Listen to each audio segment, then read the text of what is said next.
Take a look around you the next time you're walking outside. Look at the trees, the grass, flowers.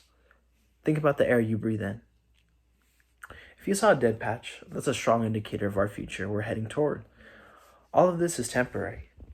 Climate change is going to make these dead patches something you see much more frequently and have even worse effects. Climate change is terrible for every living creature. As a biologist and someone who lives on planet Earth, I will discuss why climate change is terrible for every living creature. I will focus my speech on discussing the negative changes to the environment, discussing how to bring down the primary contributors to climate change, and the very consequences and risks that come with it. All right, so my first point, I will start off with the negative changes associated with climate change. Climate change is very detrimental to the environment. Climate change strikes at different aspects in every environment. According to NASA, today's warmer climate has led to increasingly frequent and widespread forest fires. These rainforests serve as home to a multitude of species. Amazon Conservation.org cites, the Amazon rainforest is known to be home to 427 mammal species, 1,300 bird species, 378 species of reptiles, and more than 400 species of amphibians. That's a lot of numbers. Species and new species are still being discovered every year. These are just a few of the many that reside in these forests. So when the climate change attacks them at their home, it has detrimental effects, such as forest fires. When these forest fires occur, it drives many of these species out of their homes and forces them onto other territory, forcing a disruption in their ecosystem of these animals, impacting features such as the food chain, animal activity, and various other items. Some animals are then unable to adapt to these changes and ultimately are driven to the point of extinction. And it's not just rainforests that are being impacted. Oceans are impacted as well. The ocean is impacted by increased carbon dioxide according to IUCN.org.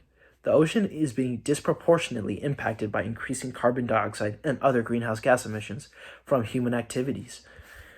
This causes changes in water temperature, ocean acidification, and deoxygenation, linked to changes in oceanic circulation and chemistry, rising sea levels, increased storm intensity, as well as changes in the diversity and abundance of marine species. Marine life suffers from the changing environment. Weather patterns are changing as well. EDF.org goes in depth with a discussion of how climate change affects weather events, but a prime takeaway is severe weather events. These severe weather events affect individuals and creatures on a massive scale with climate change.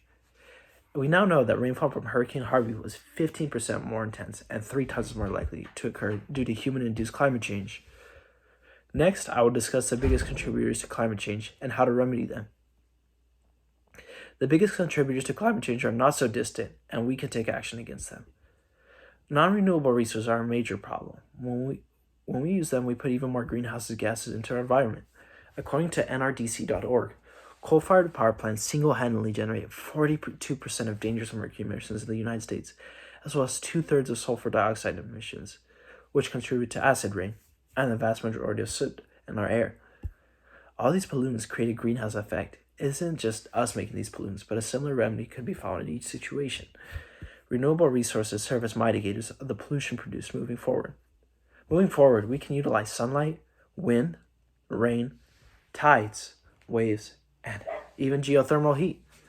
The Hoover Dam is a prime example of this technology in play, producing electricity for 1.3 million households, or 4 billion kilowatt hours of hydroelectric power every year. These different forms are not as expensive as we might think they are. According to a chart produced by C2ES, the price of renewable energy has gotten over 3 times cheaper over just the last decade. There's no better time to invest in new technology. Finally, we'll discuss what happens if you choose to support these types of technology. Climate change cycles will trend back towards normal.